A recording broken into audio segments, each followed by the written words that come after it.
The White Snake by the Brothers Grimm. Hello, this is Natasha. And this is a story from Germany by the Brothers Grimm. The Brothers Grimm, Jacob and Wilhelm, travelled around Germany asking people to tell them the traditional stories that had been handed down by word of mouth for centuries. They collected stories like Cinderella, Snow White, and many other ones that are less famous, and they wrote them down and published them in 2 books called Children's and Household Tales. This is one of those stories. It's not so very well known, but it's a good one. It's about a man who could understand the language of animals, and it's called The White Snake. A long time ago, there lived a king who was famed for his wisdom throughout the land. Nothing was hidden from him, and it seemed as if the news of the most secret things was brought to him through the air. But he had a strange custom. Every day after dinner, when the table was cleared and no one else was present, a trusty servant had to bring him one more dish. It was covered, however, and even the servant did not know what was in it. Neither did anyone know, for the king never took off the cover to eat of it until he was quite alone. This had gone on for a long time, when one day the servant who took away the dish was overcome with such curiosity that he could not help carrying the dish into his own room. When he had carefully locked the door, he lifted up the cover and saw a white snake lying on the dish. But when he saw it, he could not deny himself the pleasure of tasting it, so he cut off a little bit and put it into his mouth. No sooner had it touched his tongue than he heard a strange whispering of little voices outside his window. He went and listened, and then noticed it was the sparrows who were chatting together and telling one another all kinds of things which they had seen in the fields and woods. Eating the snake had given him the power of understanding the language of animals.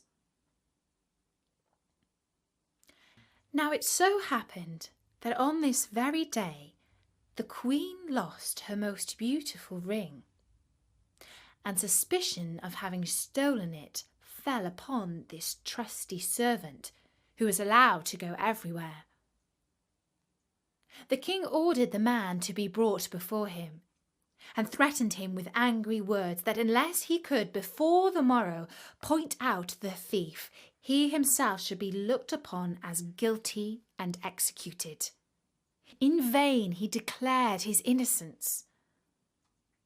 In his trouble and fear he went down into the courtyard and thought long and hard. Now some ducks were sitting together quietly by a brook and taking their rest. And whilst they were making their feathers smooth with their bills, they were having a confidential conversation together.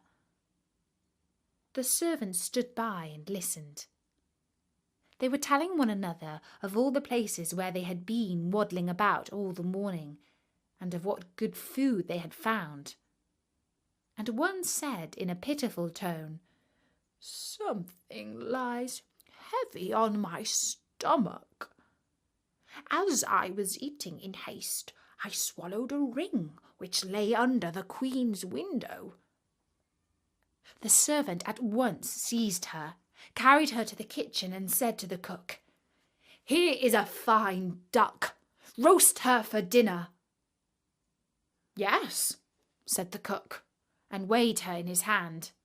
"She has spared no trouble to fatten herself, and has been waiting to be roasted long enough." And as he prepared the duck for dinner, he found the ring inside. The servant could now easily prove his innocence, And the king, to make amends for the wrong, allowed him to ask a favour, and promised him the best place in the court that he could wish for.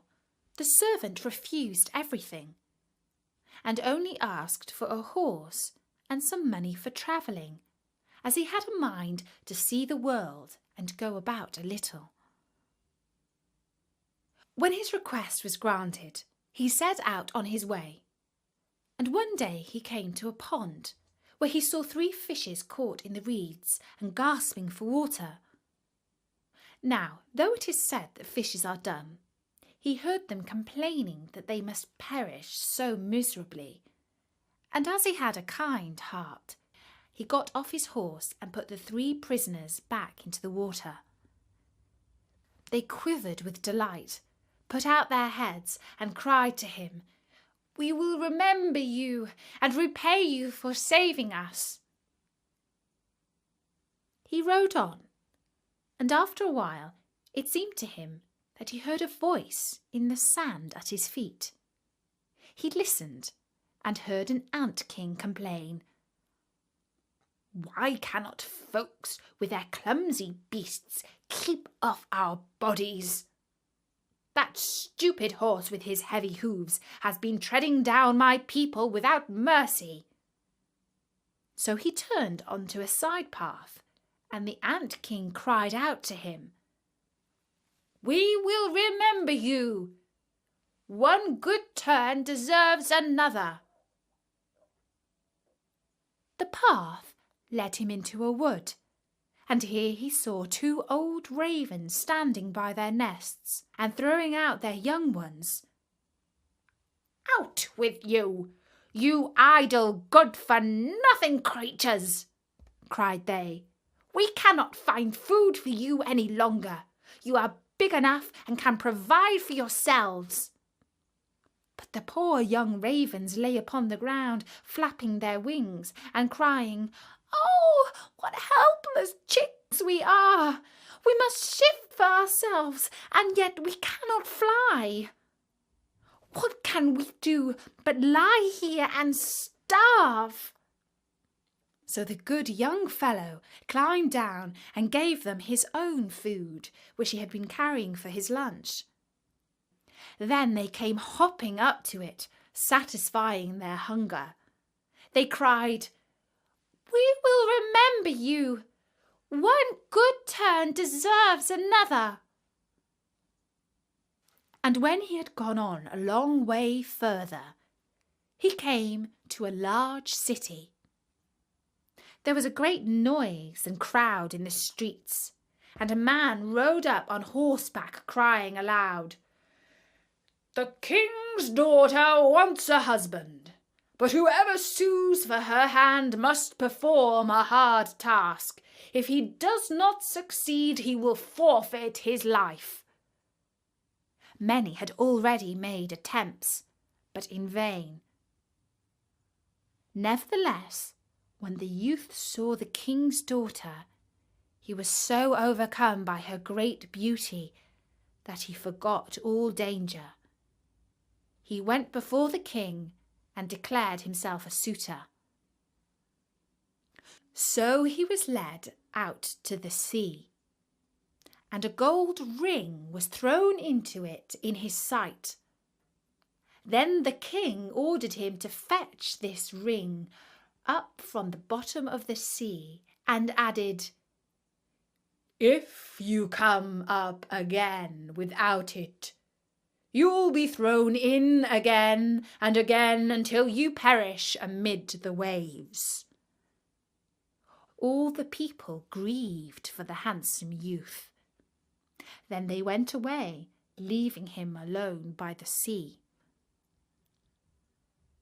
He stood on the shore and considered what he should do, when suddenly he saw 3 fishes come swimming towards him, and they were the fishes which he had saved. The one in the middle had a mussel in its mouth, which it laid out on the shore at the youth's feet, and when he had taken it up and opened it, there lay the gold ring in the shell. Full of joy, he took it to the king and expected that he would grant him the promised reward. But when the proud princess saw that he was not her equal in birth, she scorned him and required him first to perform another task. She went down into the garden and strewed with her own hands 10 sacks full of millet seed on the grass. Then she said, "Tomorrow morning, before sunrise, these must be picked up, and not a single grain be wanting." The youth sat down in the garden and considered how it might be possible to perform the task. But he could think of nothing. And there he sat sorrowfully waiting for the break of day, when he should be led to his death. But as soon as the first rays of the sun shone into the garden, he saw all 10 sacks standing side by side, quite full, and not a single grain was missing. The ant king had come in the night with thousands and thousands of ants, and the grateful creatures had by great industry picked up the millet seed and gathered them into the sacks. Presently the king's daughter herself came down into the garden, and was amazed to see that the young man had done the task she had given him. But she could not yet quite conquer her proud heart, and said, "Although he has performed both the tasks, he shall not be my husband until he has brought me an apple from the tree of life." The youth did not know where the tree of life stood, but he set out, and would have gone on forever as long as his legs would carry him, though he had no hope of finding it. After he had wandered through 3 kingdoms, he came one evening to a wood and lay down under a tree to sleep. But he heard a rustling in the branches, and a golden apple fell into his hand. At the same time, 3 ravens flew down to him, perched themselves upon his knee, and said, "We are the 3 young ravens whom you saved from starving. When we had grown big and heard that you were seeking the golden apple, we flew over the sea to the end of the world where the tree of life stands, and have brought you the apple." The youth, full of joy, set out homewards and took the golden apple to the king's beautiful daughter, who had no more excuses left to make. They cut the apple of life in 2 and ate it together. And then her heart became full of love for him, and they lived in undisturbed happiness to a great age. And that's the story of The White Snake by the Brothers Grimm.